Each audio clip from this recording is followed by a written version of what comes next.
Evening folks, hope you're all doing well. Just a short intro to this video tonight. And this video and this hill that we're doing tonight lends itself perfectly to a nice short day, maybe a half day in the summer when the sun is shining and you can see for miles. The views from the top of this hill are extensive, you can see for miles, great views all around, or so I'm led to believe. Anyway, just a few notes before we crack on into the film. Yeah, as I said, it's a lovely walk, but there's some defining features which we'll talk about on this evil mountain, which do require some care, especially if there's snow on the ground or it's slippy. But apart from that, it's a fantastic walk. So enough of me rambling on in the office here. Let's cut to me heading up the Land Rover path towards the hill. Hope you enjoy it. Let's get to the hill.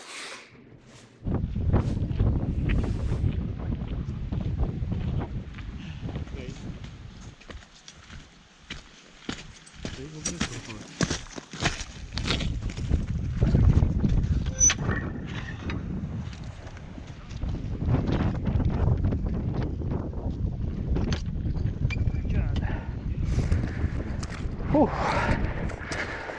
Getting a bit warmer now, so we are, I don't know, is this the Arrochar Alps? I suppose it is. It's still part of the Arrochar Alps, it's official. Yeah, Arrochar Alps, and it's summertime, as you can see. Sort of typical Scottish mist, yeah. I think it's a warm front since, so it's a bit drizzly. It's not too heavy rain, although when we left the car it was a bit heavier. And we're going up a wee hill today. This is actually a wee half-day expedition, and you might recognise it, but we'll go into that further on. There's a good path up, isn't there, Jerry? Nice path, there's some nice wee features. Truth be told, it's not an ideal hill for a misty day because the views are splendid on a good day. Yeah. But nevertheless, it's a leg stretch, so. Yeah, it's good. And there's some really interesting features at the top. So when we get up there, we'll come back to you and show you those features. So let's go. Yes, indeed. When I said a wee hill, I didn't actually mean a wee hill.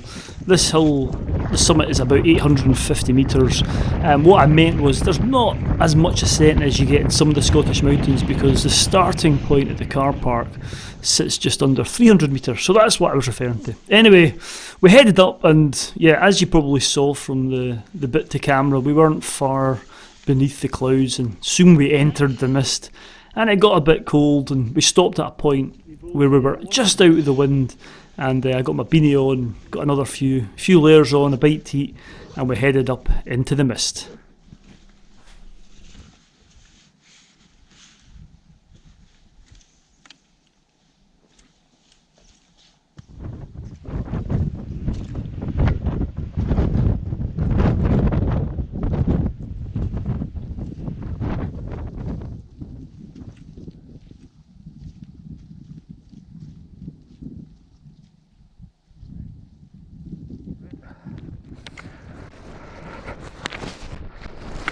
Whoa, well, it's a wee bit blustery as we said. The Scottish summer's showing its true colours now, Jerry. An average July day. Average July day, yeah. So as you can see, we're well and truly in the Clag now.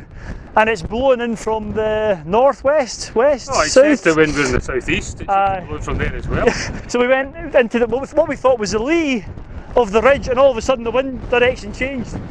Sod's law, isn't it? So yeah, it's pretty blustery. And it starts to level off here a bit, but I think is there a wee steepening at the end, Jerry? Can you remember? There's a couple of wee steepenings and then there's a nice wee down climb, which we'll show you.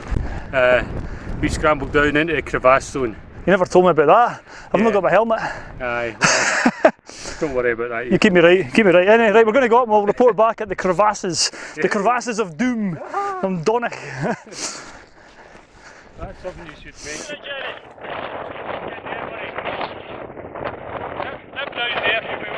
That's a long way down, look at that. You're not going to see the camera, but that's the first of the crevasses. You're not going to get found down there. As we headed up the hill, we started to come across the first of these big rock fissures, or crevasses as I was calling them. And they're even quite deep here, but you can get some really deep ones, but more on that later. Just going to watch my step here.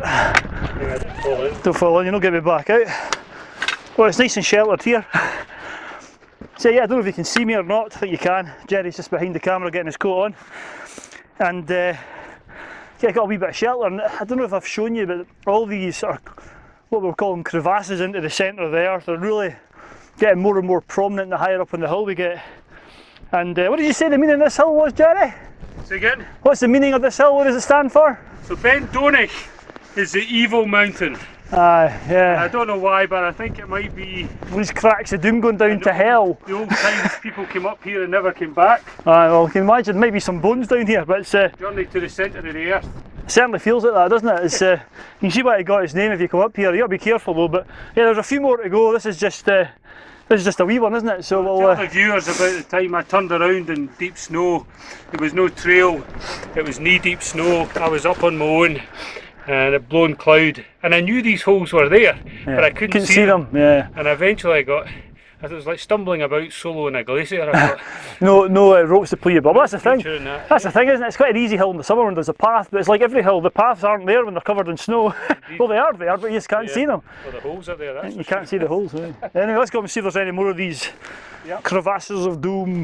Let's go. Up we went, and before long we came to that point which Jerry was referring to, just where we had to, it was just a little down climb, and some care was required for sure. And just after this is the sort of defining feature of the hill for me anyway. It's all these fissures and big rocks and gaps and what have you. It's a fairly impressive place. But anyway, I must say you do have to be careful, especially in these sort of conditions where it's wet and slimy and slippy coming down this wee down climb. You wouldn't want to fall here, and it's about a 10-foot drop.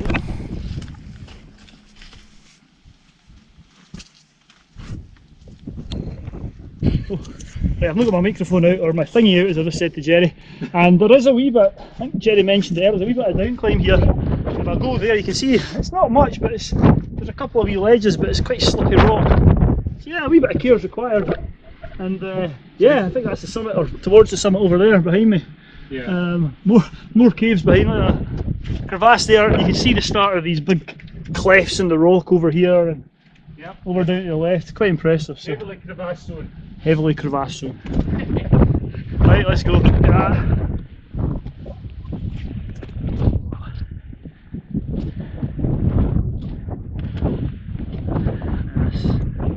Watch your feet here, that way down. Big drop there. Quite atmospheric. Just noticed after the first time, see the big intrusive back going through the chest? Yeah. It's like a brownie colour, you'll see in the camera. So all these fissures and sort of landscapes of rocks at this point were caused by rock slope failure, probably around the end of the last ice age, and it's usually caused when the glaciers retreat and the rocks start to come apart, and you get these deep fissures, and some of them have been known to be about 100 metres in depth, and there's lots of them around about here. But you do have to be careful, especially if you've got a dog with you. You wouldn't want your dog falling down there, and there has been reports of that happening, so just take care. Anyway, up we went, further up into the mist and past a few wee lock-ins, and before long we were approaching the summit of Ben Mcdonald. 1 hour 32, 1 hour 7 moving. Right, okay. 612 metres of ascent. Right, anyway, that's us. It's a bit breezy up here, I hope you can hear me. But yeah, that's us at the top of the evil mountain of Ben Mcdonald. And it's blowing the hoolie. Jerry had his windometer out there. What do you reckon? 30 mile an hour gusts? Steady, 25, 30, maybe more. So yeah, it's lovely. Apparently there's really nice views from up here. I've done it once before, but you've been up at lots, Jerry, haven't you? I've been up very many times. Very many and times. I would advise people to come on a nice sunny day. Not a windy wet one. Looking down there, you've got Loch Royal. That's that way, you'll not see him, he's pointing that way. Loch Royal, where else? Ariker. Long, First of Clyde, Ben Lomond to the Ben Lomond. Cobbler, Benim. West, and to the north, you've got Crewkins to the northwest. Crewkins, you'll hear what you're saying. You've got the Eiger, The Eiger. Aberdablam, Aberdablam. Where's Everest? Everest that way as well. On a clear day. On a clear day. So aye, when you come up here you'll see everything. Anyway, pretty windy in Jenny's pole's going over. Let's get off this hill and down the mountain. Get some shelter and back to the car. Ah! Ah! So we left the windy summit of Ben Mcdonald, and as we said, it stands for Evil Mountain. But other interpretations are Brown Mountain, but also maybe named after St Donan or Donan, who was St Columba's sidekick round about this area. So he might have been hanging around here. But I prefer Evil Mountain, and apparently there's some sort of mythical hag creature that hangs about these places, which might be the reason why it's called the Evil Mountain. Back there under the cloud, yeah, view down there. Down the locker. And the car's not too far away. In fact, I can see the car in the car park down there, maybe less.